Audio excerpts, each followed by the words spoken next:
Mga kabisaya, kumusta? Ug mayong adlaw kaninyong tanan. Kini ang inyong higala kabisaya Nonoy B. Ang mopaambit usab kaninyo sa minungdanong butang, ang pulong sa Dios.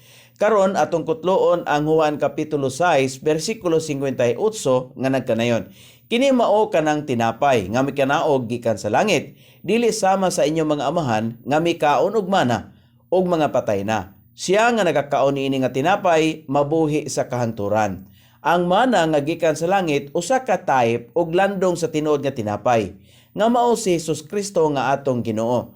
Ang landong dili makadalas kinabuhing dayon, usa lamang ka temporaryo nga pag-atiman sa mga panginahanglanon sa unod. Ang landong nawala na ug ang tinuod nga tinapay mikanaog kinsa mao ang pulong sa Dios. Nagpasabot si Jesus Kristo nga naghatag sa kinabuhi nga dayon ngadto ni bisan kinsa. Salamat ug maayong adlaw.